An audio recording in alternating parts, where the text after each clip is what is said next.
오늘은 사도행전 13장 26절로 41절 말씀 가지고 구속사를 깨달으라, 이런 제목으로 말씀을 나누겠습니다. 지난 시간에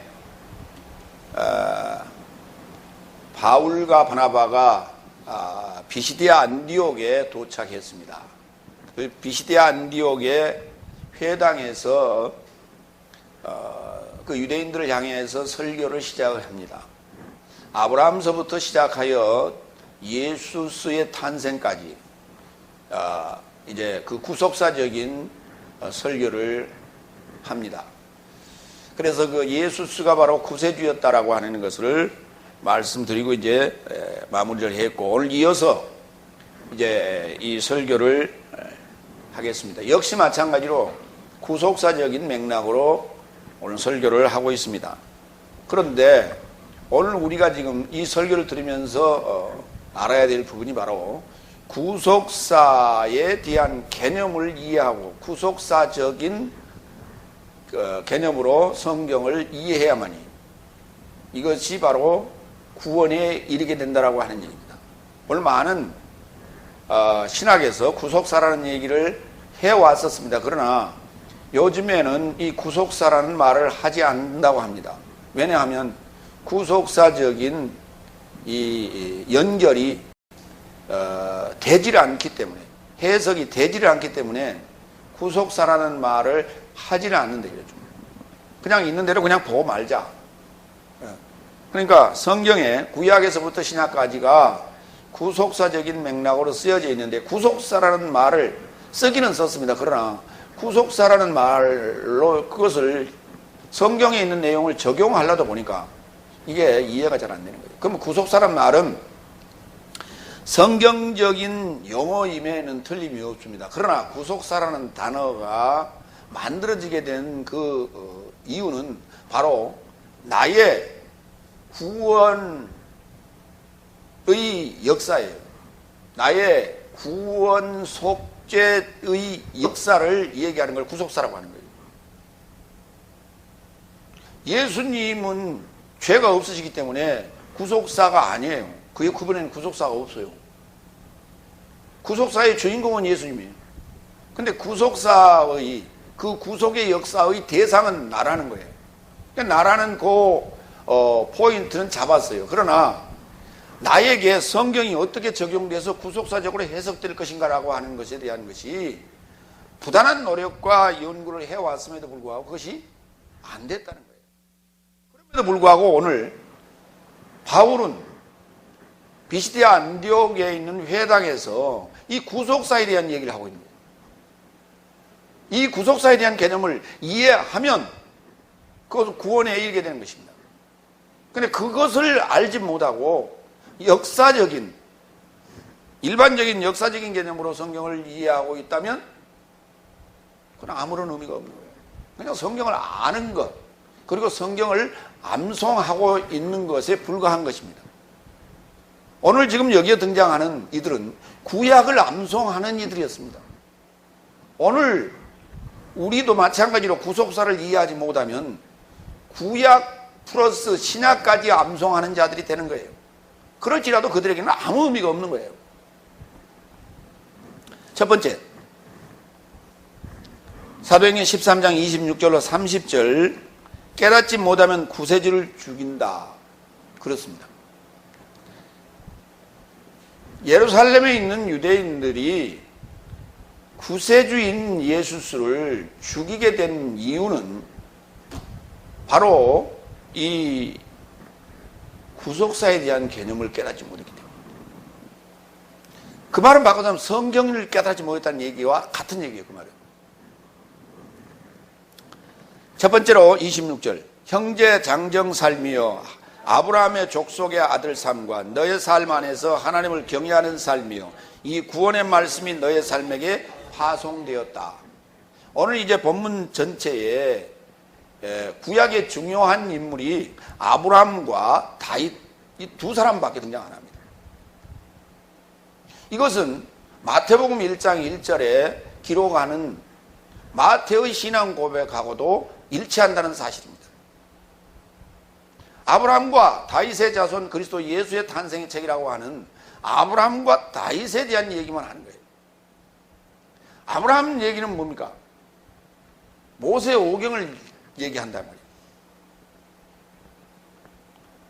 그러면 다윗은 무엇을 얘기하느냐? 예언서를 얘기하는 거예요. 이 두 가지가 구약 전체의 이야기예요. 그래서 모세 오경의 대표는 아브라함이요. 그 다음에 예언서, 역사서 모든 대표는 다윗이에요. 그래서 두 사람만 언급을 하는 거예요. 그러니까 이렇게 언급한 그 이유들도 우리가 알아야 된다는 거예요.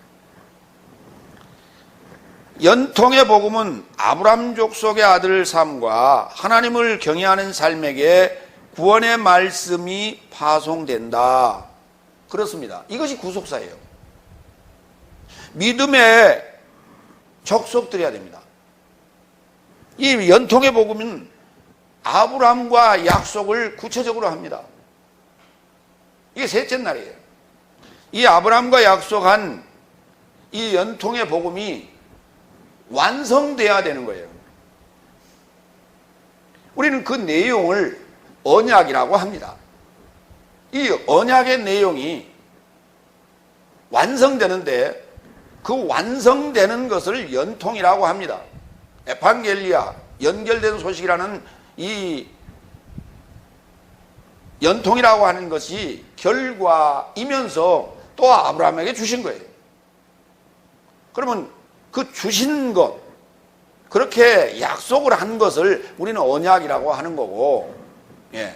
그러니까 언약과 성취라고 얘기를 해요. 그러나 언약의 내용이 뭐냐? 연결된 소식이에요. 성취가 뭐냐? 연결된 소식이에요. 이 언약을 포함한 성취까지 전체를 연결된 소식이라고 합니다. 바꿔서 얘기하면 아브라함하고 하나님이 약속하셨을 때, 언약하셨을 때 그 약속과 그 언약이 결과까지 보여줬다는 거예요. 아브라함은 결과로 완성되어질 예수를 바라본 거예요. 이것이 일반적으로 우리가 얘기하는 미래의 다가오지 않는 어떤 약속, 어떤 언약과 개념이 좀 다르다는 거예요. 그래서 이걸 연통으로 우리가 이해해야만 된다. 바울이 전하는 대상은 아브라함의 족속입니다. 오늘 우리가 전하는 복음의 대상도 아브라함의 족속입니다. 그러면 그들이 지금 중동 땅에 살고 있는 유대인들이냐? 오늘 여기 비시디아 안디옥에 등장한 이들은 맞습니다. 그들은 유대인들이었습니다. 그런데 이들에게 왜 사도들이 전하는 연통의 복음이 필요했던가라고 하는 거예요. 아브라함하고 하나님이 약속하기를 너의 후손은 나의 자녀가 될 것이라고 말씀하셨는데 그들에게 예수님이 왜 오셔야 되며 또 사도 바울이 오늘 비시디아 안디옥에 가서 왜 또 이 복음을 또 전해야 되는가라고 하는 거예요. 그러니까 구약의 내용과 지금 사도들이 전하는 복음의 내용은 이해의 차원에서 달리 이해해야 된다는 거예요. 그들은 구약의 복음을 낭송하고 암송할 때 역사적인 개념으로 이해했어요. 그리고 우리는 아브라함의 후손이라고 알고 있었어요. 그러면 구원을 얻는다고 생각했어요. 그러나 그것이 아니라는 것을 오늘 바울은 그들에게 얘기하고자 하는 것입니다. 아직도 구속사를 이해하지 못한 쪽복음을 지니고 있었던 것이라고 이해를 하면 됩니다. 오늘날 다섯째 날에 해당되는 자들도 마찬가지로 이 연통의 복음을 이해하지 못하고 있기 때문에 오늘 우리가 그들에게 다가가서 오늘 이 사도와 바울의 입장에서 그들에게 복음을 전해야 되고 그런 개념으로 여러분 오늘 이해하기를 바랍니다. 27절 28절 왜냐하면 예루살렘에 거주하는 삶과 그들에 관한 삶이 이분을 깨닫지 못하는 삶과 모든 안식일을 조차 암송하는 예언자 삶의 음성을 정지하는 삶이 가득하여 사망의 원인을 하나도 발견하지 못하였어도 예수스를 제거해 달라고 필라토스를 요구하였다. 자, 두 가지예요. 여기 내용이. 예루살렘에 거주하는 삶과 그들의 관원 삶이, 그러니까 백성들과 관원들이 그리스도 예수를 깨닫지 못하는 삶을 살고 있었어요. 그거 사망하고, 그 다음에 모든 안식일을 조차 암송을 했는데, 예언자 삶의 음성을, 예언자 삶의 음성이라고 하는 것은 다윗 이후를 얘기하는 거예요. 다윗 이후에 그 예언자 삶의 음성을 정지하는 삶이 가득했다는 거예요. 그러니까 예수를 깨닫지 못한다는 얘기는 결국은 예언서에 기록하고 있는 다윗이 얘기한, 그리고 이사야 선지자가 얘기한, 에스겔 선지자가 얘기한, 그 모든 선지자들이 얘기한 이 내용을 정지하는 일이 돼버리고 말았다는 거예요, 이게. 근데 그것이 가득해가지고, 그것이 가득해서, 이게 죄악이에요. 그래서, 예수님의 정죄의 사망의 원인도, 죽여야 될 원인도 없었는데도 불구하고, 빌라도에게 그것을 간청하고 요청하는 일이 벌어지고 말았다는 거예요. 그러니까 우리는 일반적으로 이걸 뭐 정치적인 입장이다 이렇게들 얘기합니다. 이게 정치적인 입장이냐 그 말이에요. 이건 정치적 개념으로 우리가 이해할 상황이 아니라는 거예요. 빌라도의 입장은 정치적 개념입니다. 그런 정치적 입지 때문에, 자기의 입지 때문에 어쩔 수 없이 유대인들의 요구에 응할 수밖에 없었습니다. 그러나 그 정치적인 요소를 유대인들이, 그리고 그 관원들이 이용했을 뿐이라는 거예요. 오늘 우리의 삶에 있어서 똑같은 얘기예요. 이 상황이 아니라도 오늘 우리가 생활이라고 하는 요 생활전선이라고 하는 것이 이게 정치적인 요소예요. 이것이 핑계거리가 된다는 거예요. 그러나 그건 아무 문제가 돼서는 안 된다는 거예요. 우리의 신앙생활에 있어서. 그럼에도 불구하고 삶이라고 하는, 생활이라고 하는 이 생활에 너무 신앙에 초점이 맞춰져 버리면 결국은 삶 자체가, 생활 자체가 신앙이고 그 자체를 위하여 살아가는, 또 신앙생활하고 기도하고 간구하는 것으로 끝나버리고 만다는 거예요. 그러니까 이것이 결국은 정치적인 요소와 결코 다르지 않다는 얘기예요. 오늘 그러니까 다섯째 날의 신앙생활에 기복적인 설교를 하고 기복적인 신앙으로 우리가 만들어 간다는 것은 바로 이런 정치적인 흐름에 동조할 수밖에 없고 그에 이용당할 수밖에 없는 이런 관계가 되고 만다. 이건 진리가 아니다. 이게 상황적 논리라고 해요, 이걸 봐요. 상황에 따라서 사람은 이렇게 바뀔 수도 있고 저렇게 바뀔 수도 있는 이런 거예요. 진리라고 하는 것은 결코 그래서는 안 되는 것입니다.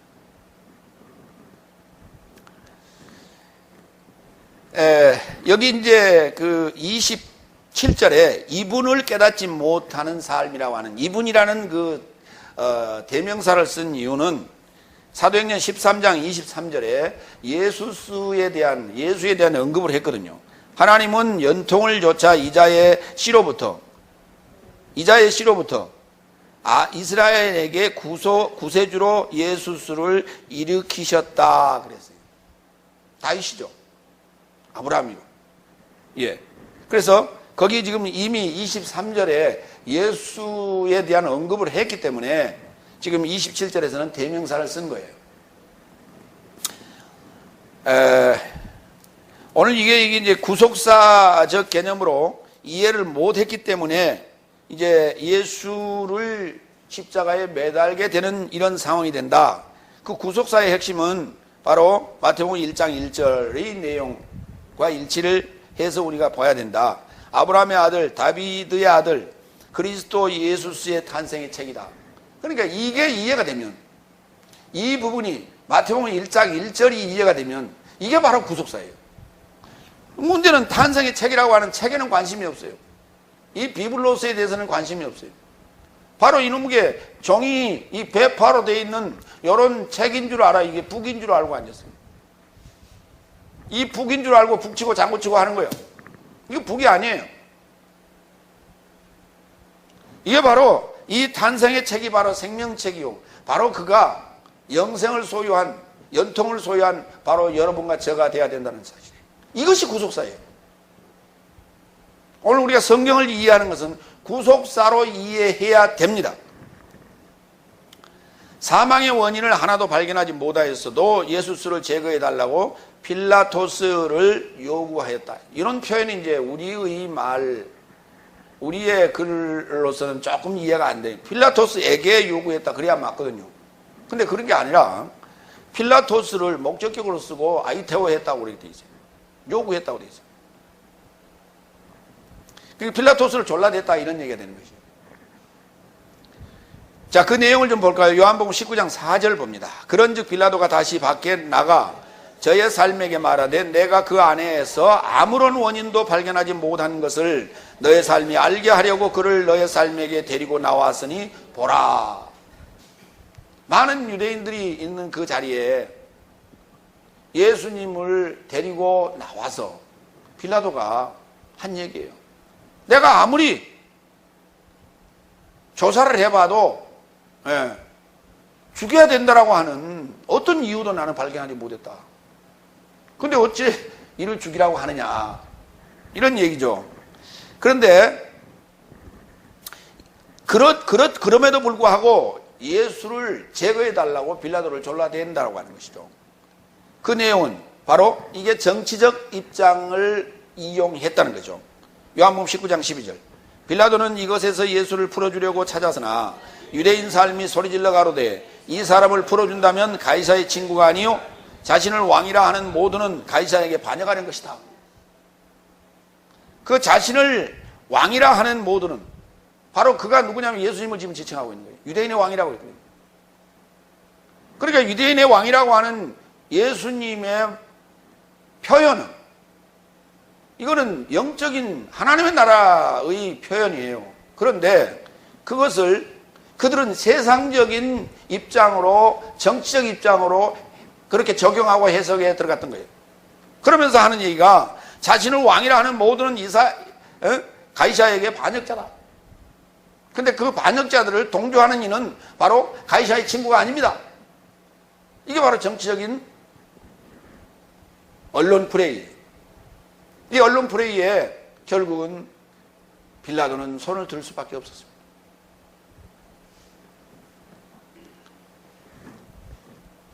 그러니까 그러한 이야기를 이렇게 간략하게 요약해서 말한다라고 하는 것은 굉장히 바울이 말을 잘한다고 우리가 말할 수 있어요.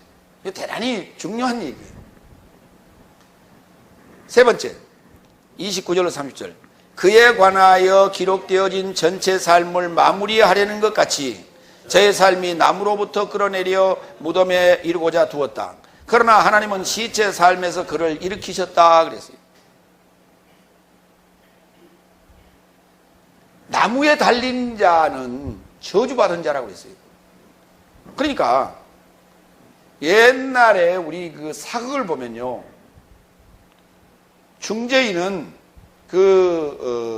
목을 잘라서 사람들이 오가는 궁 입구에 효시를 했어요. 이렇게 많은 사람들이 볼 수 있도록 매달아 놨어요. 이게 뭐냐면 저주거리예요. 지나다니는 사람들이 거기 저주를 하고 침을 뱉고 그러고 지나간다. 예수님을 그렇게 십자가에 매달아 놨는데 이 그냥 놔두지 않았어요. 이 놔뒀으면 계속 이게 저주거리가 되거든요. 그런데 그들이 마무리하려고 이 문제에 대해서는 더 이상 이제 이거 종결을 짓자. 더 이상 여론화되는 거 싫다. 이거 종결 짓자. 라고 하는 그런 개념으로 예수를 끌어내려서 무덤에 장사했어요. 이러면 그걸 끝나는 것이다. 그러니까 우리가 더 이상 이제 언급하지 맙시다. 이제 묻고 갑시다. 이런 말을 하거든요. 이 묻고 갑시다라고 하는 거예요. 이게 무덤에 지금 묻었다는 거예요. 그러니까 무덤에 버리면은 그 사건은 더 이상 이제 묻혀버리는 거예요. 이게 사람들의 뇌리에서 기억에서 사라지게 되는 거예요. 이러한 이제 의도로 예수님을 십자가에서 내려서 무덤에 묻히도록 허락합니다.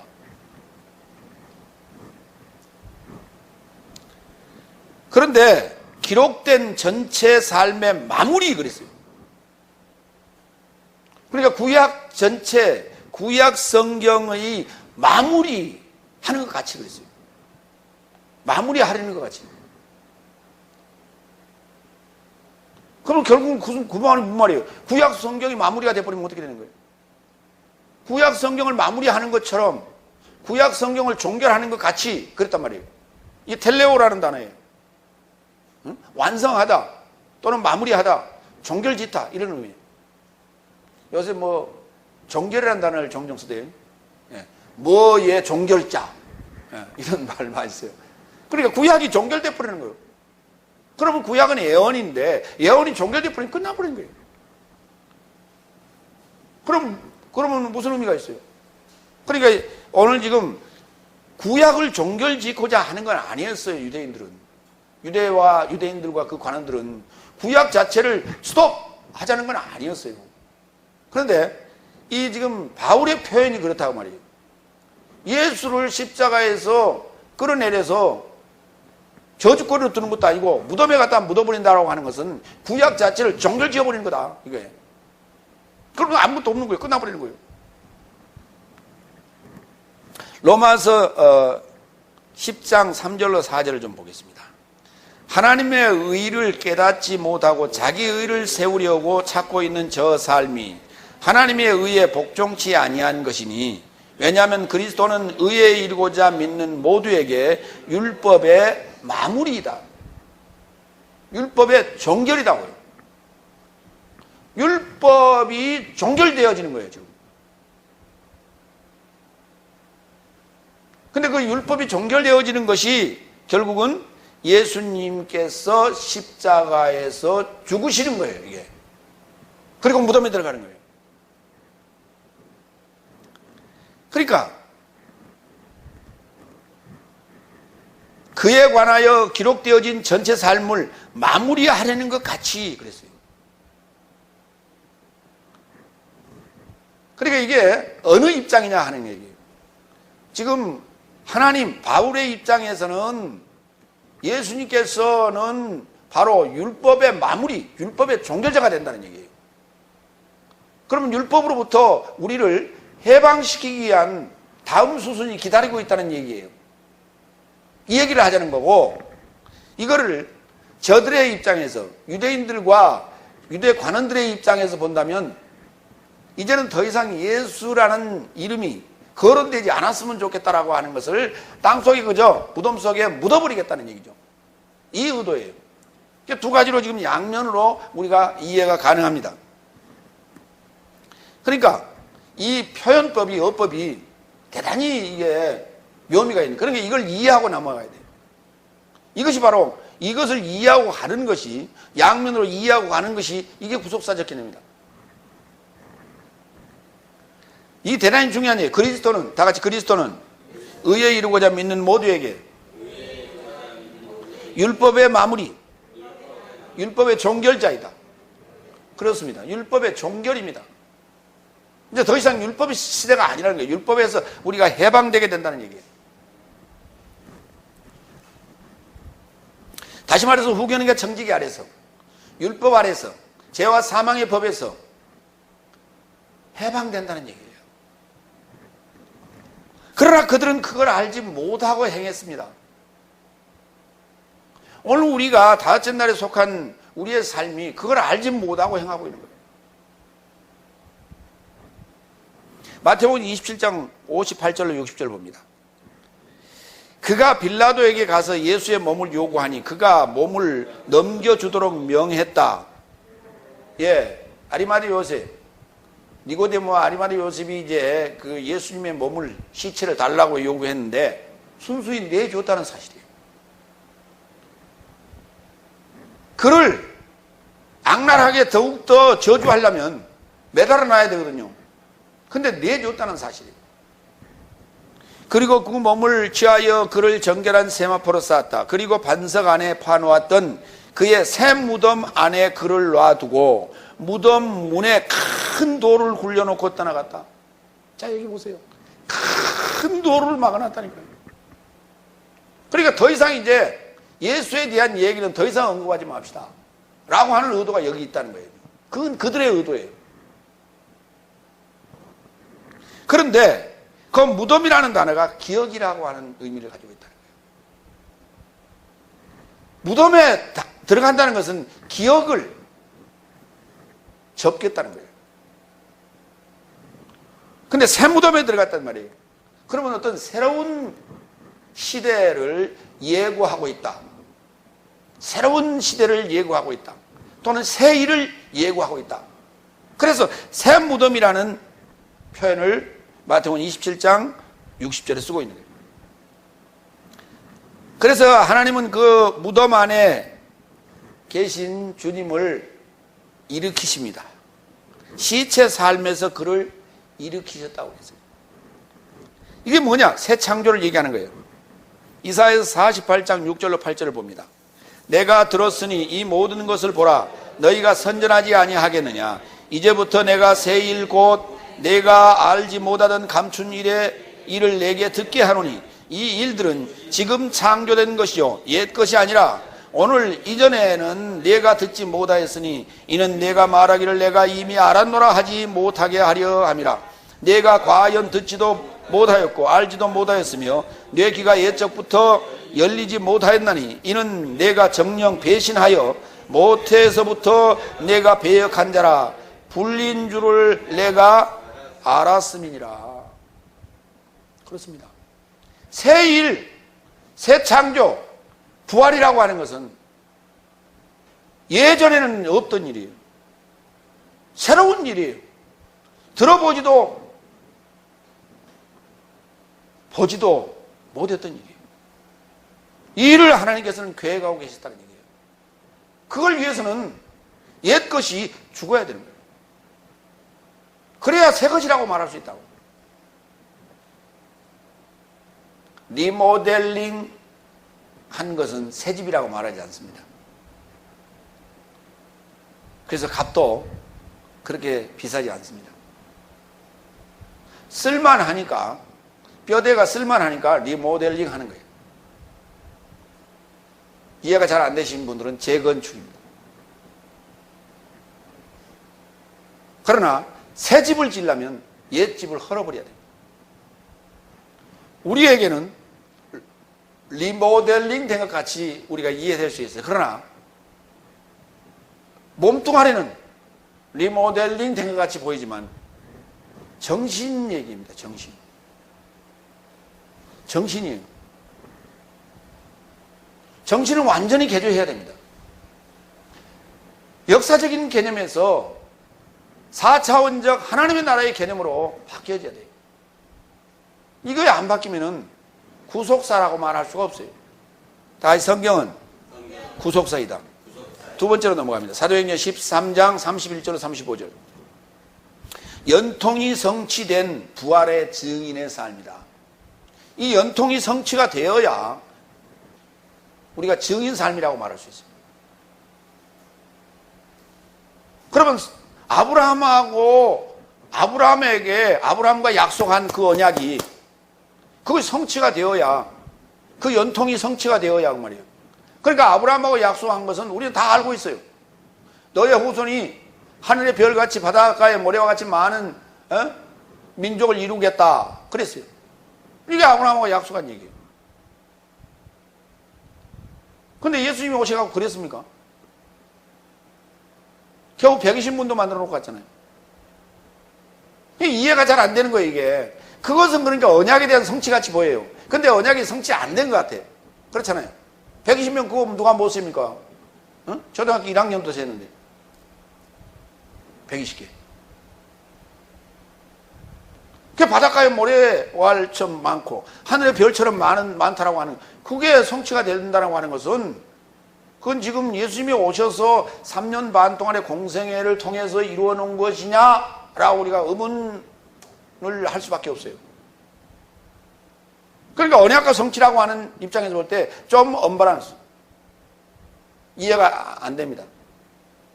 그런데 에반겔리아, 연통이라고 하는 연결된 소식이라는 개념으로 이해를 해야 된다, 성경은. 연결된 소식이라고 하는 것은 열차. 요즘 열차는요, 이리 갔다 저리 갔다 그래요. 지하철 그러죠? 예. 이리 갔다 저리 갔다 그래요. 이게 이쪽에도 기관실이 있고 저쪽에도 기관실이 있어요. 그렇죠? 그래갖고, 이리 갈 때는 이쪽 기관실에 타고, 이쪽으로 갈 때는 이쪽 기관실에 타고 그래요. 그거 잘 모르세요? 여러분? 잘 몰라요? 네. 여기 까치산역이에요. 5호선, 2호선하고 5호선이 겹치는 까치산역에 가면 2호선, 신림역까지 왔다 갔다 하는 지선이 있어요. 그 지선을 보면 까치산역에 딱 도착해가지고 기사분이 저 앞에서 내려가고 이쪽으로 와요. 다시. 거꾸로. 그래가지고 여기 와서 다시 거기서 운전하고 갑니다. 예. 그 차는 돌릴 데가 없어요. 그렇기 때문에 갔다가 왔다 이렇게 다지는 거예요. 예. 그 앞뒤에 기관실이 양쪽에 다 들었어요. 여기도 하나 있고 여기도 하나 있고. 요즘 차 그렇게 돼 있어요. 지하철이. 예.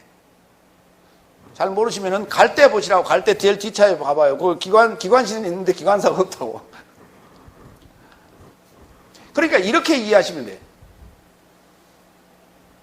아브라함하고 연통을 얘기하실 때는 여기서 얘기하는데 여기까지 지금 얘기한 거예요. 아브라함은 여기까지 다 본 거예요.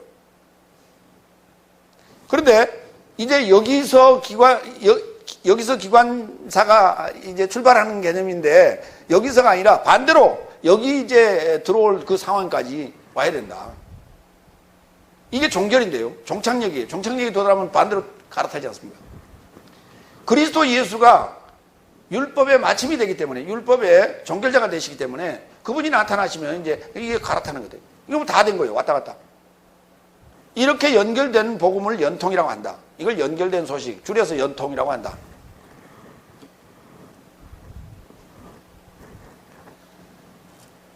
연통이 성취된, 그러니까 성취된다는 얘기는 아브라함하고 연통을 얘기하는 게 아니라 지금 그리스도 예수가 율법의 마무리, 종결자로 나타나심을 얘기하는 거예요.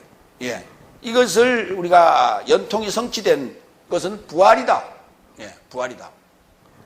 이 부활이 됐을 때 우리는 증인 삶을 살 수 있다고 말하는 것이다. 이제 그 제목입니다. 네 번째 31절 32절 갑니다. 그는 갈릴라야로부터 예루살렘에 이르고자 함께 올라간 삶에게 많은 날 삶을 접촉하여 보이셨다. 그 삶이 백성을 향한 그의 증인 삶이다. 나의 삶도 조상 삶을 향하여 발생한 연통을 너의 삶에게 복음 전파한다. 그랬어요. 31절 우리 개혁성경 한번 봅니다. 갈릴리부터 예루살렘에 함께 올라간 사람들에게 여러 날 보이셨으니 저희가 이제 백성 앞에 그의 증인이다. 예. 갈릴리부터 예루살렘에 이르고자 올라간 많은 삶에게 많은 날 삶을 접촉하여 보이셨다. 갈릴리로부터 예루살렘에 이르고자 올라간, 언제 올라갔습니까?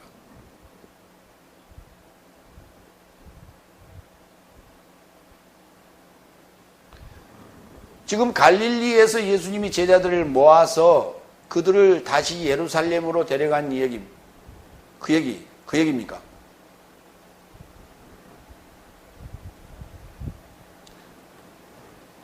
결과적으로는 그 얘기죠. 그러나 전체적인 예수님의 공생의 3년 반 동안의 전체를 얘기해야 돼요. 그들의 대부분이 갈릴리 사람들이었거든요. 사도행전 2장에 보면 나오지 않습니까? 저들이 갈릴리인들이 아니냐 하는 얘기를 하죠. 네. 그렇기 때문에 예수님의 공생의 시작에 12제자를 모아서 예루살렘으로 이제 데리고 올라갑니다. 그들을 얘기하는 거예요. 그들에게 많은 날 삶을 이제 접촉하여 보여주셨다. 예수님 부활 후의 얘기죠. 그 삶이 백성을 향한 그의 증인 삶이더라고요.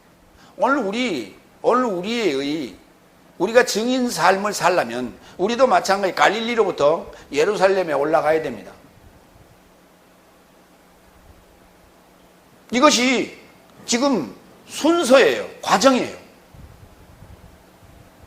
단순한 이게 여정이 아니라 이게 반드시 우리가 거쳐야 될 얘기예요. 뭐냐?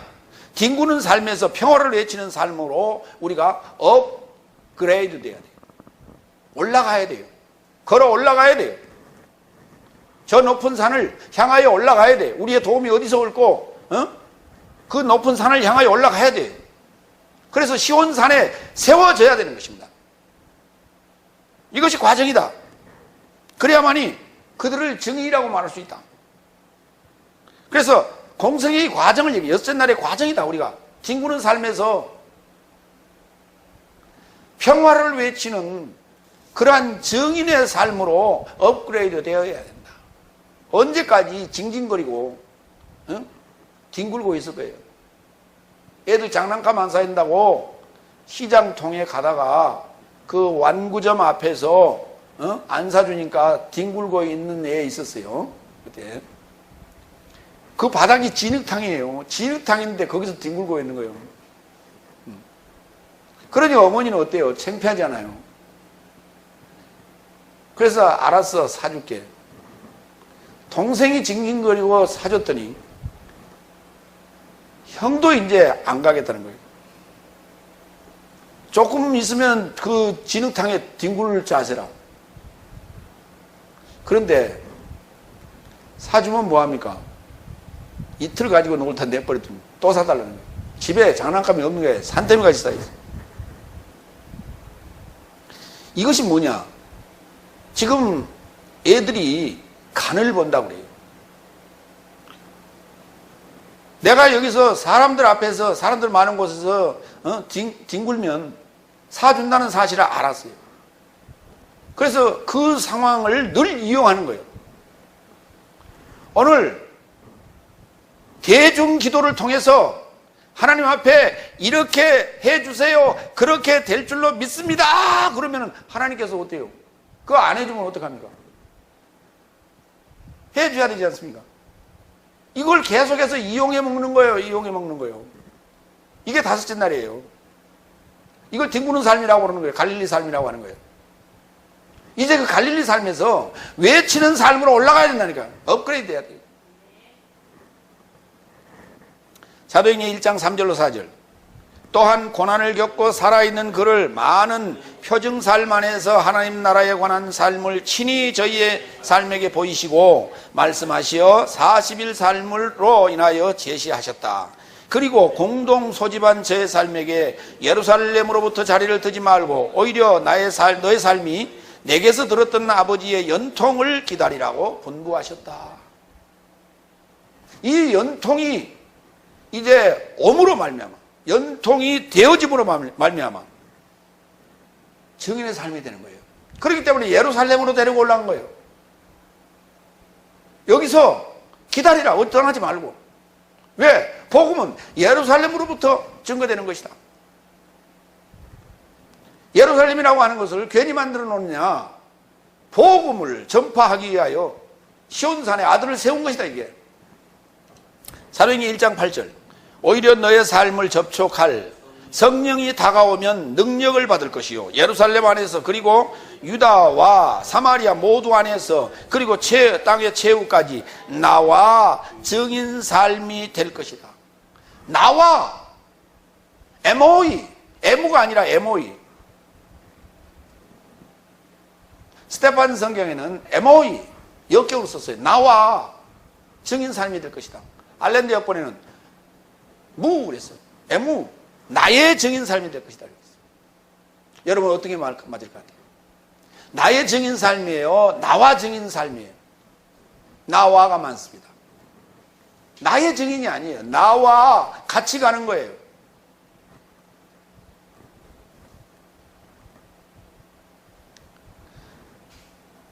그러니까 예수님께서는 갈릴리에서 나셔서 갈릴리의 삶을 이해하시고 그 갈릴리의 삶을 예루살렘으로 업그레이드 시켰어요. 그런데 예루살렘에 올라갔더니 이미 예루살렘에는 후견인과 청지기들이 서기관 바리새인들이 이미 거기 자리를 장악하고 있었어요. 그 자리를.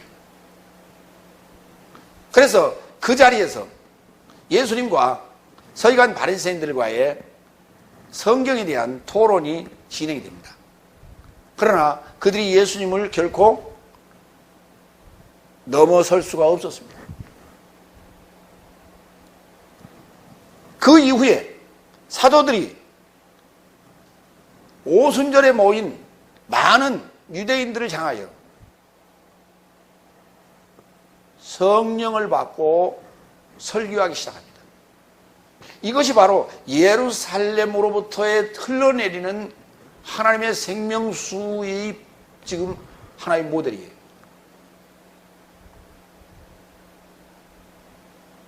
그래서 예수님께서 오신 목적은 안다 하는 이들, 본다 하는 이들에게는 소경되게 하시고, 그리고 소경된 자는 눈뜨게 하시는 것이 예수님이 오신 목적이다.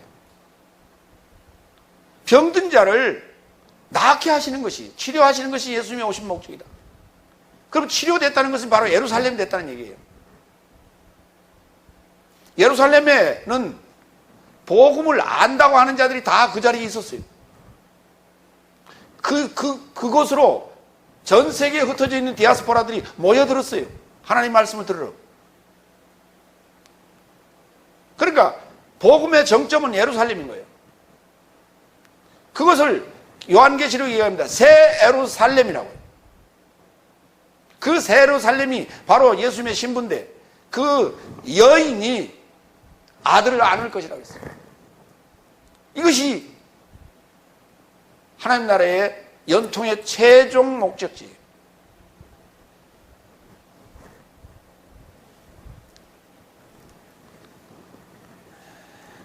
믿음은 발생입니다. 그리고 율법을 받고 그 율법이 마무리됩니다. 그리스도 예수의 탄생이죠. 그리고 죽고 부활, 제2의 세대가 들어가게 되는 것이죠. 그 제2의 세대는 뭡니까? 증인의 삶입니다. 이 모든 일들이 연통으로 내 안에서 이루어져야 돼요. 내 몸 밖에서 이루어지면 연통이 아니에요. 내 안에서 이루어져야 연통이에요. 다섯 번째, 33절. 이는 하나님이 나의 삶에게 예수스를 일으켜 세워 그의 삶의 자녀 삶에게 연통을 성취해 내셨다. 시편 2편 안에 너는 나의 아들이다. 내가 오늘날 너를 낳았습니다. 기록된 바와 같다. 예. 자, 그 내용은 시편 2편 7절 내용입니다. 한번 읽어봅니다. 내가 영을 전하노라. 여호와께서 내게 이르시되 너는 내 아들이라. 오늘날 내가 너를 낳았다. 오늘날 내가 너를 낳은 이유가 뭐예요? 핍박하는 이들이 있기 때문이에요. 그들로 굴복하게 하려고요. 그런데 우리 개혁성경하고 대조를 좀 해볼까요? 33절. 곧 하나님이 예수를 일으키사 우리 자녀들에게 이 약속을 이루게 하셨다 함이라. 하나님이 예수를 일으키사 32절부터 우리도 조상들에게 주신 약속을 너희에게 전파하노라. 아니 잘 보세요. 우리도 바울과 바나바도 조상들에게 주신 아브라함서부터 그 후손들에게 아브라함 이후에 그 후손들에게 주신 약속을 너희에게 전파하노라. 맞는 얘기예요? 이미 그들은 지금 율법과 예언서를 암송하고 있는 자들이에요. 그러면 율법과 예언서는 이 얘기를 기록하고 있어요. 이 얘기를 기록하고 있는데 이걸 뭐하러 내가 또 전합니까? 이걸 말이 안 되죠. 이게 약속이란 단어가 이게 연통이란 단어예요. 이걸 연통으로 전한다는 거예요. 연통으로 에판겔리아로 연결된 소식으로 전한다는 거예요. 33절. 곧 하나님이 예수를 일으키사 우리 자녀들에게 이 약속을 이루게 하셨다 함이라.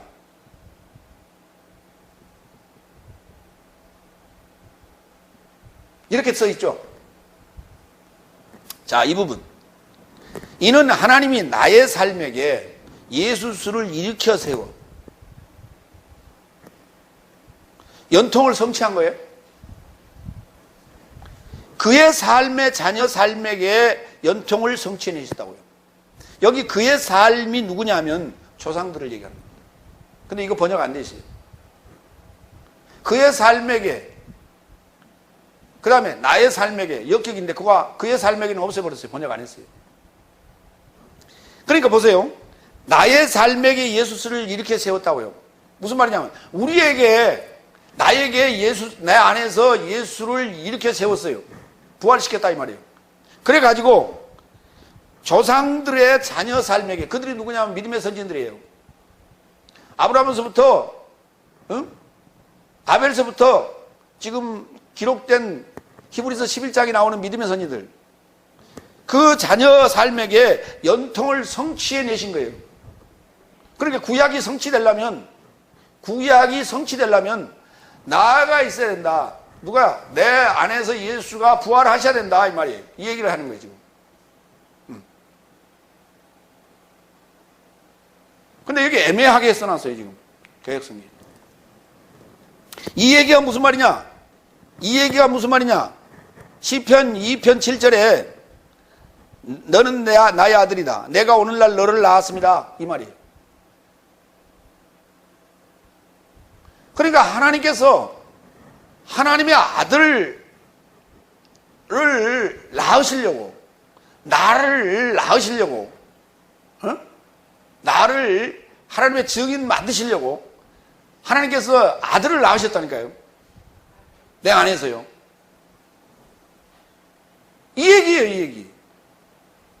이렇게 봐야 되는데 그들은 지금 오늘날 지금 다섯째 날은 2000년 전에 예수가 탄생했다 이 얘기만 하고 앉았단 말이에요.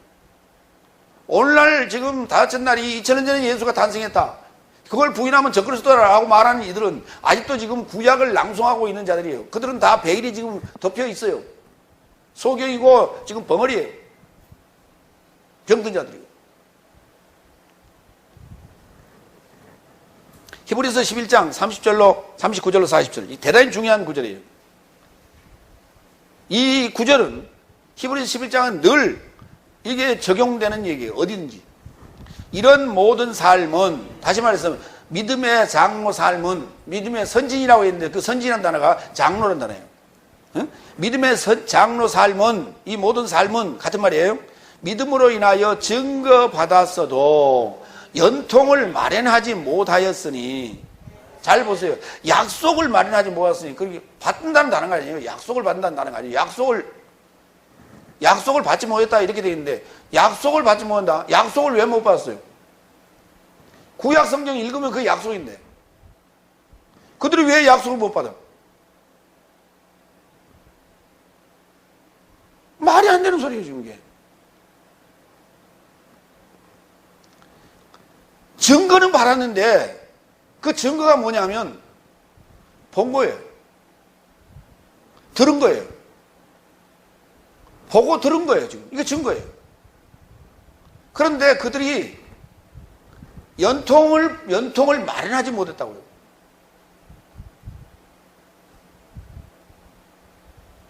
아직 예수가 탄생되지 않았기 때문에 그 말이에요. 그러면 그들은 구원을 얻습니까? 못 얻습니까? 자꾸 이제 이렇게 묻는다고 우리가. 아브라함이, 다윗이, 다니엘이, 이사야가 구원받기를 원하십니까? 그러니까 어떤 일은 그래요. 아담이 구원 얻었대. 어떻게? 그럼 예수님이 뭐하러 탄생했어요? 아브라함이 구원 얻었대. 그럼 예수님이 뭐하러 탄생했어요?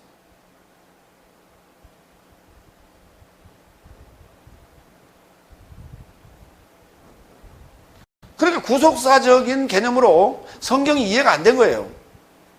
왜? 얘기하면 막 헷갈려. 얘기하면 할수록 헷갈려. 아브라함이, 다윗이, 이사야가, 다니엘이 구원받기를 원하십니까? 그러면 여러분들이 연통을 마련하셔야 돼요. 오순은 성령을 받으셔야 됩니다. 갈릴리로부터 예루살렘에 올라가셔야 돼요. 히브리서 11장 39절, 이런 모든 삶은 믿음으로 인하여 증거받아서도 연통을 마련하지 못하였으니 나의 삶이 없이는 저의 삶이 완전하게 되지 못하게 하려고 나의 삶에 관하여 하나님은 더 나은 어떤 것을 미리 보이신 것이다 그랬어요. 미리 보이신 거예요. 그게 누구예요? 예수님이요. 지금 그게 성경이에요, 지금 이게. 성경이 하는 얘기가 그 말이에요. 나의 삶이 없이는 아브라함도, 다윗도, 이사야도, 사무엘도 구원 못 받는다니까.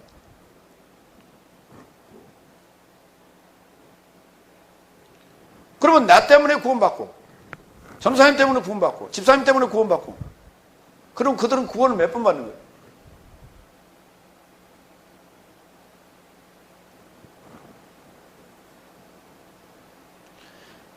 그들이 구원을 몇 번을 받든 각자 안에서 구원을 이루도록 그들은 역사하고 있는 거예요. 지금. 그럼 그들은 누구예요? 하나님의 사자들이에요. 하나님의 말씀이고요. 그게. 그래서 시작할 때 얘기합니다. 너희의 삶에게 이 구원의 말씀이 파송됐다고 얘기해요. 그래서 그 말씀이 나고 그것이 바로 책이고 그것이 바로 내가 연통이고 내가 복음이고 이를 파송했다고요. 그러니까 나의 삶에게 예수를 부활시켜서 일곱째 날입니다. 이해됐죠? 믿음의 조상에게 언약한 연통을 믿음의 조상에게 언약한 연통을 장로 삶에게 자녀 삶에게 장로 삶에게 연통을 성취해내게 되는데 그 연통이 성취되기 이전까지를 다섯 날이에요. 그러니까 바울이 일곱째 날이에요. 바울의 삶 안에서 예수님은 부활하셨어요. 근데 에게이로라는 단어를 쓰지 아니하고 아니스템이라는 단어를 써요. 일어서셨다고. 왜? 외치려고요. 에게이로는 잠에서 깨어난다는 의미로 우리가 이해한단 말이에요. 시체 살면서 일어난다 할 때는 에게이로를 써요. 그러나 아니스템을 쓰면요, 누워있다가 에게이로 1단계, 일어서 2단계 아니스템. 이해됐어요? 나의 삶에서 일어서셨다고요. 아니스템이. 외치려고. 누구에게? 믿음의 조상에게 언약한 연통을 장로 삶에게, 조상 삶의 자녀 삶에게 외쳐서 연통을 성취하려고. 그러니까 지금 다섯째 날은 믿음의 선진들이 상태로만 존재하고 있는 거예요, 지금. 그 상태. 그러니까 증거는 받았어요, 그들이. 그러나 연통이 아직 이루어지지 않았어요. 그러니까 구속사로 봐야 연통이 이루어지는 거예요. 그러면 구속사로 볼 때 성령이 역사하시고 그때부터 증인 삶을 살게 되는 거예요. 여섯 번째, 34절, 35절. 이는 하나님이 더 이상 부패에 이르고자 되돌리지 않게 하려고 시체 삶에서 그를 일으켜 세우셨고 내가 다윗의 경건하고 믿음직한 삶을 너의 삶에게 줄 것이라고 이같이 언급된 것이다. 이를 인하여 다른 편에도 말씀하신다. 주의 경건한 자로 부패를 보도록 주지 않을 것이다. 다른 편, 시편 16편입니다. 10절. 읽어볼까요? 이는 내 영혼을 음부에 버리지 아니하시며 주의 거룩한 자로 썩지 않게 하실 것임이니이다. 그랬어요. 목적은 세길이라고 하는 것이 뭐냐면, 부활이라고 하는 것이 뭐냐면 썩어버리는 것이 아니라, 썩어버린다는 건 끝나는 거예요. 무가 돼버리는 거예요. 무용지물이 돼버리는 거예요. 이 상태가 아니라 그걸 보지 않고 일어난다는 거예요. 자, 지금 이 얘기는 34절, 35절은 바울이 한 얘기입니다. 바울이 시편 16편 10절을 인용해서 썼어요.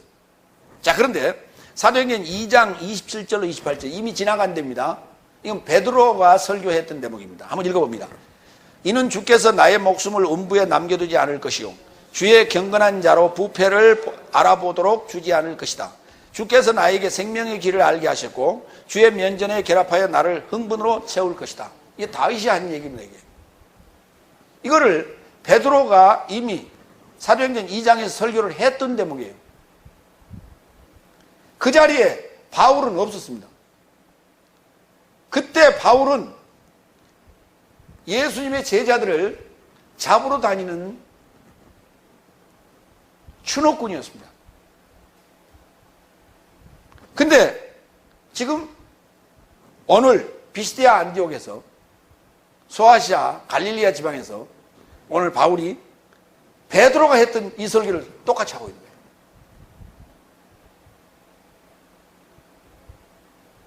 놀랍잖아요. 세 번째로 넘어갑니다. 사도행전 13장 36절로 41절. 예수스의 부활은 죄의 노임이다. 수없이 말합니다. 죄사함. 죄사함의 법칙. 백날 얘기합니다.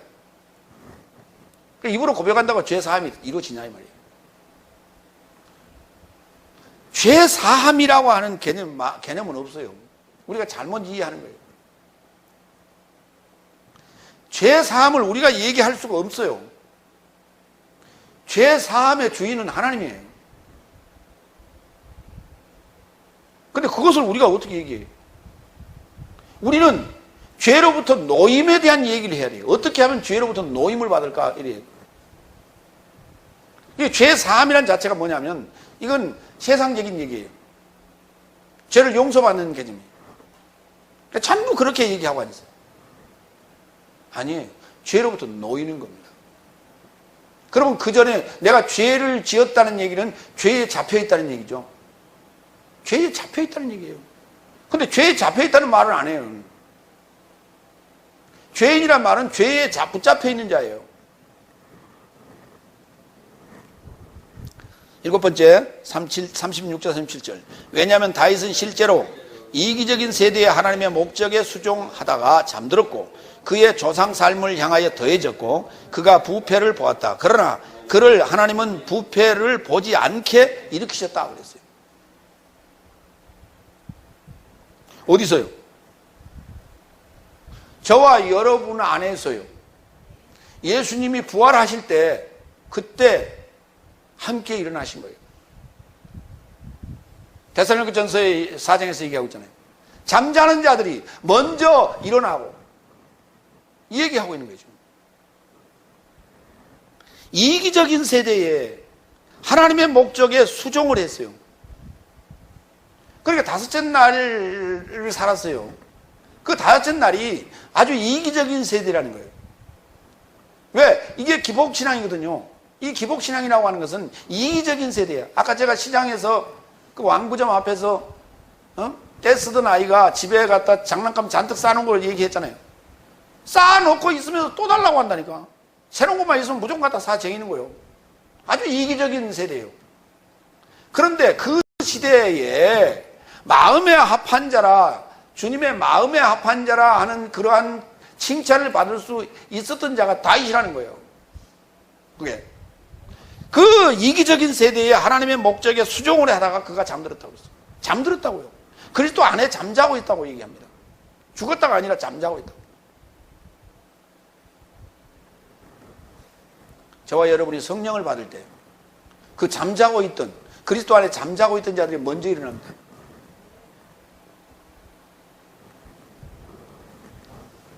예언서를 낭송하였기에 다윗을 언급하여 구속사를 말하고 있다. 이제 이 얘기는 그 말이에요. 다윗을 언급하는 이유는 그들이 지금 율법서와 예언서를 낭송했기 때문에.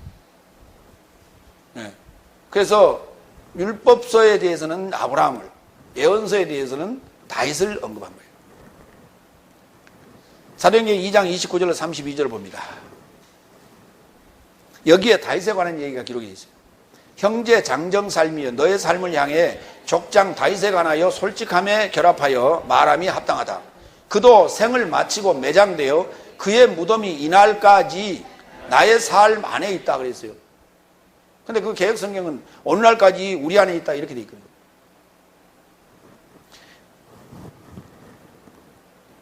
다윗이 생을 마치고 매장되어 그의 무덤이 이날까지 나의 삶 안에 있다니까요. 이달까지. 그러니까 내가 무덤이에요. 내가 무덤이라니까. 누구의 무덤이에요? 믿음의 선진들의 무덤이에요. 그 믿음의 선진들이 어디 묻혔는데? 나에게 묻혔다니까. 나에게 묻혔는데, 그러면 내가 이 믿음의 선진들을 살려내야 돼.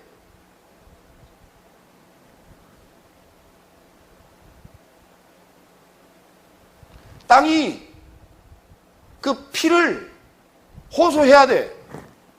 신원해 달라고. 땅이 피값을 신원해 달라고 요구를 해야 돼. 예수님 뭐하러 했어요? 그거 신원하라고 했다니까. 아벨에서부터 샤가라의 피까지 이것을 살리러 오셨다니까. 나를 위하여 지금까지 복음을 외치고 죽어간 증거한 그 믿음의 선지들의 무덤이 나라. 내가 이들에 대해서 피값을 신원해 달라고 요구해야 돼, 하나님께. 그래서 예수님이 오시는 거예요. 그래서 그리스도 안에 잠자던 이들이 살아나는 거예요. 함께, 나와 함께. 그러면 그 상황을 이걸 구속사로 이해가 되면, 완성이 되면 그때부터 증인이 되는 거예요. 그게.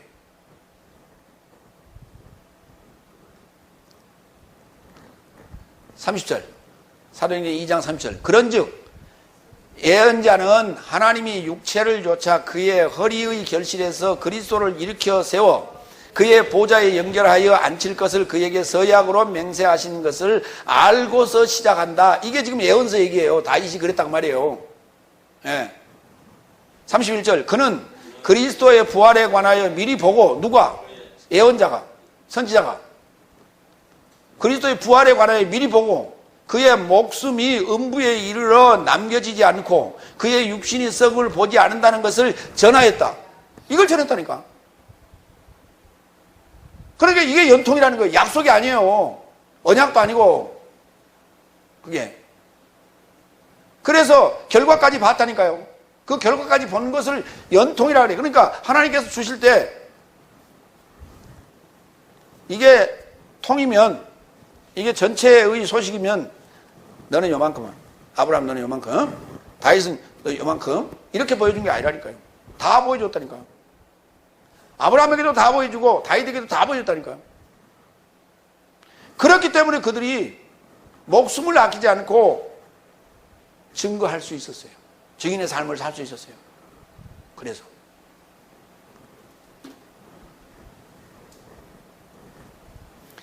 여덟 번째, 38절 39절. 그런즉 형제 장정 삶이여 너의 삶이 알아야 할 것은 이로 인하여 너의 삶에게 죄의 노임이 전파된다. 죄 사함이 아니에요. 죄로부터 노임이, 죄의 노임이에요. 죄의 노임. 죄에서 놓이는 거예요. 죄로부터 노임이 전파된다. 그리하여 너의 삶은 모든 삶으로부터 모슈스의 율법 안에서 의로워질 수 없었으니 믿는 삶 모두는 이자 예수스 안에서 의로워진다. 그러니까 예언자들이 얘기하는 게 뭐예요? 바로 이 얘기를 하고 있는 거예요. 율법 안에서는 의로워질 수가 없고 구세주 예수가 오셔야 그 안에서만이 우리가 의로워질 수 있다. 이 얘기예요.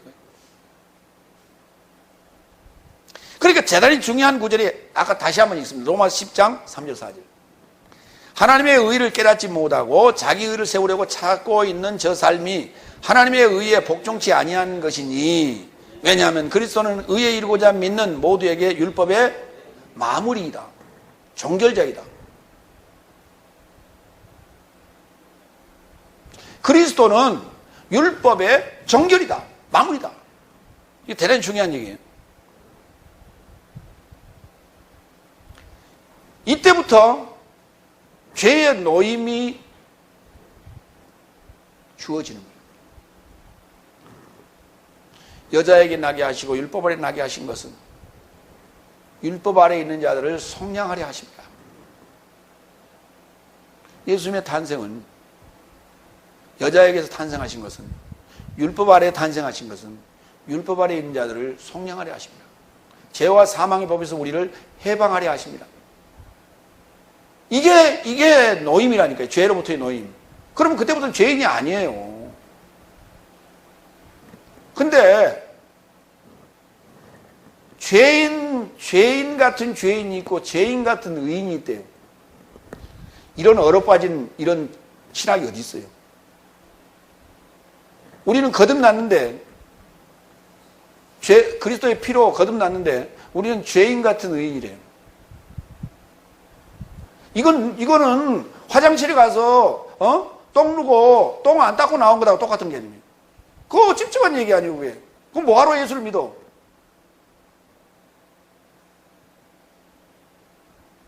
화장실 갔으면 깨끗하게 씻고 나와야지. 화장지로.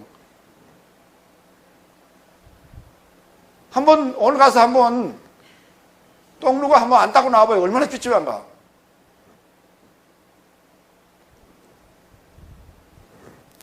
그 말 같다는 소리를 하고 앉았어, 그게. 그 신학이라고 가르치고 앉았어, 지금. 신학교에서. 근데 제가 금방 신학교 나온 전도사나 강도사 같으면 이해를 하겠습니다. 수십 년 목회 생활을 한 자의 입에서 그런 얘기를 하고 앉았어요. 도대체 그게 어떻게 목회자예요, 그게?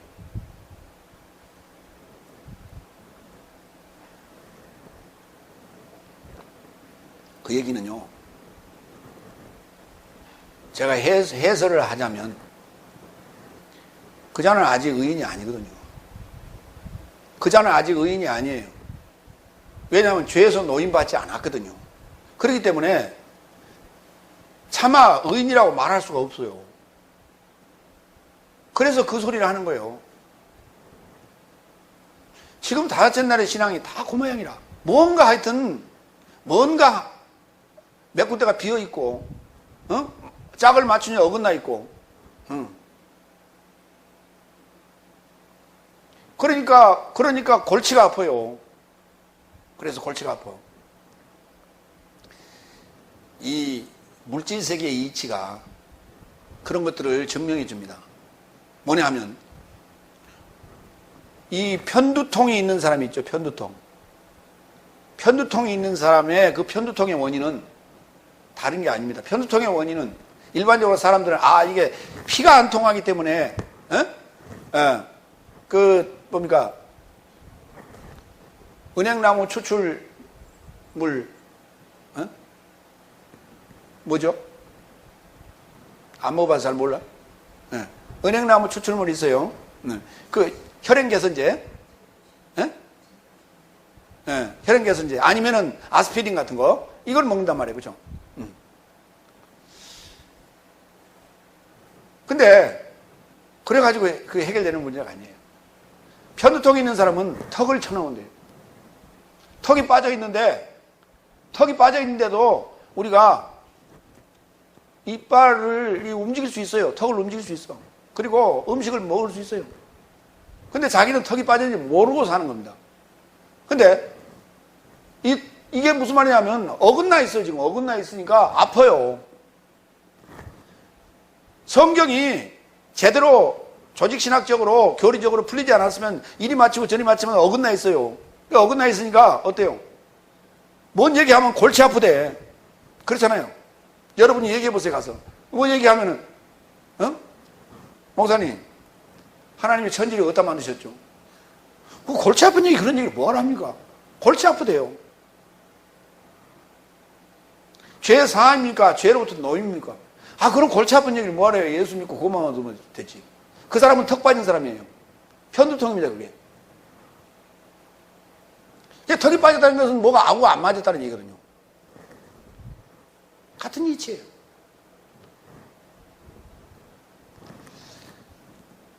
에베소서 1장 7절. 나의 삶이 그리스도 안에서 그의 은혜의 부요함을 좇아 그의 피로 인하여 범죄에서 노임 곧 구속을 얻었으니. 구속을 얻었대요. 그러니까 죄로부터 노임이라고 하는 요 개념으로 성경을 볼 때 이걸 우리가 구속사라고 하는 거예요. 이걸 구속사라고 그래요. 9번째 40절 41절. 너의 삶은 예언자 삶 안에서 언급된 삶이 너의 삶에게 접하여 닥쳐오지 않게 하자. 멸시하는 삶이여 보라 놀라고 사라져라. 왜냐하면 내가 너의 삶 안에서 일을 하는데 어떤 이가 너의 삶에게 이 일을 해석해 낼지라도 너의 삶은 결코 믿지 않는다. 그러니까 이게 지금 예언자들이 믿음의 선진들이 행했던 일이에요. 언제까지 내가 나가서 외칠 것입니까? 어느 때에 저들이 소경됨에서 벗어날 것입니까? 이사야 선지자가 묻잖아요.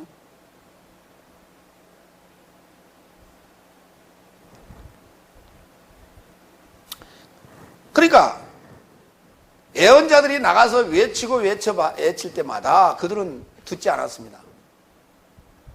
거부했습니다. 그러니까 내가 너의 날 삶 안에서 일을 하는데 하나님이 일을 하시는데 어떤 이가 너의 삶에게 이 일을 해석해 낼지라도 바울은 지금 이 일을 해석해 내고 있어요. 이렇게 할지라도 너의 삶은 결코 믿지 않는다. 그렇기 때문에 그들에게 저주를 퍼붓는데 뭐라고 저주를 퍼붓냐면 멸시하는 삶이여 보라 놀라고 사라져버려라. 놀라고 기절에 자빠져버려라.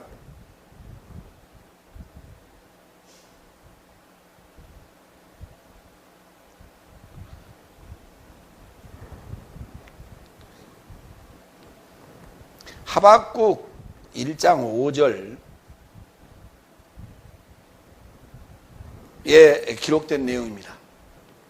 여호와께서 가라사대 때 너희는 열국을 보고 또 보고 놀라고 또 놀랄지어다. 너희 생전에 내가 한 일을 행할 것이라. 혹이 너희에게 고할지라도 너희가 믿지 아니하리라 그랬어요. 어떤 이가 이것을 가서 얘기할지라도 너희가 믿지 아니하리라. 하박국 선지서는 이제 소선지서에 해당되는데 소선지서는 암흑기의 임박입니다. 암흑기가 임박했다는 거예요. 암흑기. 네. 그걸 중간기라고도 하고 암흑기라고 하는데 암흑기 400년이 있었습니다. 하나님의 역사가 나타나지 않은 시대를 우리가 암흑기라고 해요. 그 400년간의 공백 후에 세례 요한이 요단강에서 이제 외치기 시작하는 겁니다. 회개하라 천국이 가까웠다고. 그 암흑기의 시작 전에 소선지자들이 많이 외쳤어요. 그 중에 하박국 선지자가 지금 하는 말이에요. 하박국 선지자에게 임한 말이죠, 이게 결국은. 예. 그런데 그 하박국 선지자가 2장 4절에 무슨 얘기를 했냐면 의인에 관한 얘기를 했어요. 보라 그의 마음은 교만하고 그의 속에서 정직하지 못하니라. 그러나 의인은 믿음으로 말미암아 살리라 그랬어요. 이때 믿음에 관한 얘기를 했어요. 하박국 선지자가. 의인은 믿음으로 말미암아 살리라 그랬어요. 그랬더니 루터가 이 글을 읽고 로마서 1장 17절에 인용된 이 글을 읽고 회심을 했대요. 하하 그냥 믿으면 되는 것인가 보다. 이렇게 간단한 걸 그랬다고 전해오고 있습니다. 행위가 아니라 믿으면 된다는 거예요. 행위가 아니라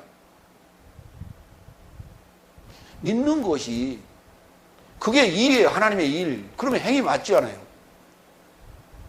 그렇게 이분법적으로 성경을 해석하면 안 돼. 행위가 아니라 믿음이다. 그 믿음 생활하는데 행동이 안 들어갑니까? 아이 그 얘기하지 마세요. 골치 아파요. 골치 아프고 그것은 믿음이 아니라니까. 행위가 아니라니까. 믿는 게 아니라니까. 골치 아파야 돼. 믿으려면. 그리고 주일날 움직여야 돼요. 그리고 성경을 읽어야 돼요. 이거 전부 행위예요. 근데 그냥 그거 아무것도 안 하고 그냥 나 믿습니다. 누멍하고 있겠다고. 그렇게 단순 무식하게 그렇게 무슨 놈의 교리예요 그게. 그 단순 무식이지 그게.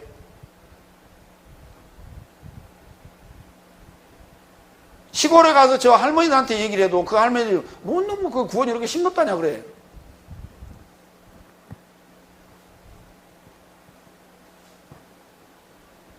무식한 단순한 무식한 할머니들도 논리적으로 얘기하면 알아듣는다니까. 그 자기가 무식해하고 설명하기가 힘드니까 안 하면서 그냥 그렇게 간단하게 얘기해. 그냥 아무것도 하지 마세요. 믿기만 하면 됩니다. 이러고 있어. 그렇게 얘기하다 보니까 자꾸 하다 보니까 이제 자기가 그렇게 단순 무식해져 버린 거예요.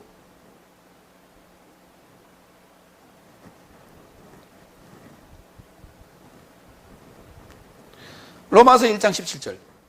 왜냐하면 의인은 믿음에서 나서 살 것이라고 기록된 바와 같이 하박국 2장 4절을 인용했어요.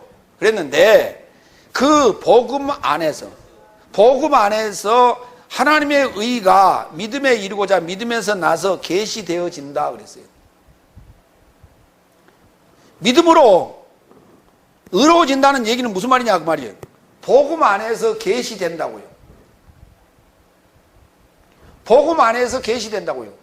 복음을 전하면 해설을 그레마를 전하면 그 복음 안에서 이게 보여지고 감춰졌던 것이 드러나고 그래서 깨달아져서 이해가 되는데 그것이 뭐냐? 그게 믿음이라는 거예요. 믿음.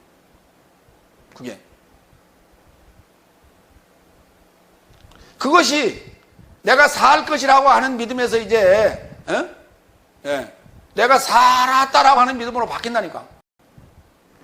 믿음에서 싹 나서 믿음에 이르는 거예요.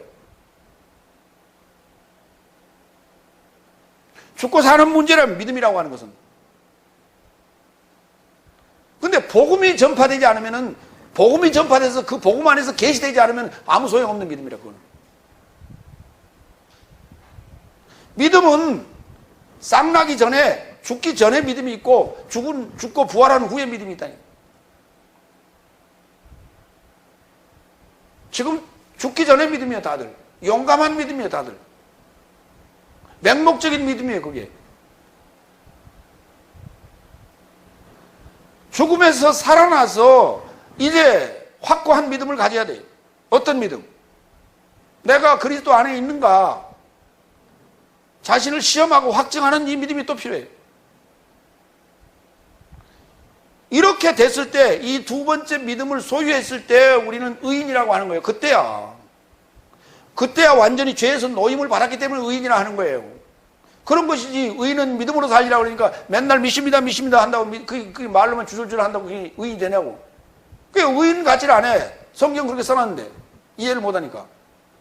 그러니까 의인은 의인인데 죄인 같은 의인이래.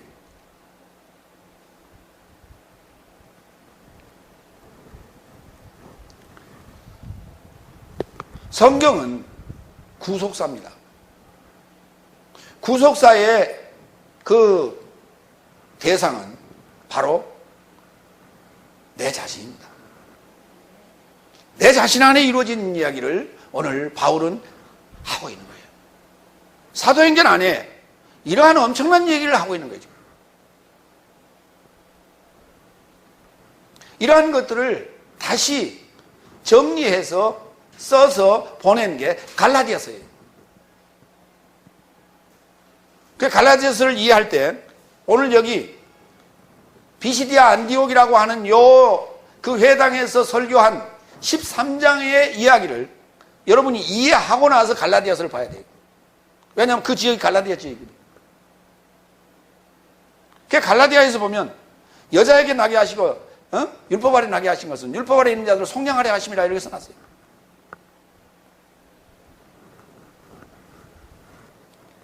율법의 마무리는 그리스도입니다. 예언서의 성취는 그리스도의 믿음 안에서 이루어집니다. 입안에 있는 하나님의 해설로 구원에 이르게 됩니다.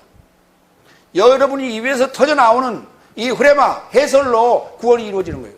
이것이 두 번째 믿음이에요. 믿음에서 싹나서 믿음에 이르러서 증인의 삶을 사는 그 믿음. 그것이 의인이에요. 그것이 의인이 이루어져서 우리 됐을 때, 의인의 삶을 살 때, 그때 우리가 구원이라는 얘기를 쓴다 이 말이에요. 그때야. 연통의 구속사를 깨닫게 하는 복음의 계시다 그랬어요. 복음이라고 하는 것은 열어줘야 돼요. 감춰져 있는 것을 열어줘야 돼요. 소경된 것은 눈을 떠줘야 돼. 이게 복음이에요. 근데 그 복음의 핵심은 연통해야 된다. 연결된 소식이어야 된다. 제 아무리 성경을 해석을 잘하고 해도 쪽복음은 소용이 없다. 토막 쳐놓은 건 소용이 없다. 우리는 통으로 먹자. 다 같이 하나님 나라는 통으로 가는 것이다. 기도하겠습니다.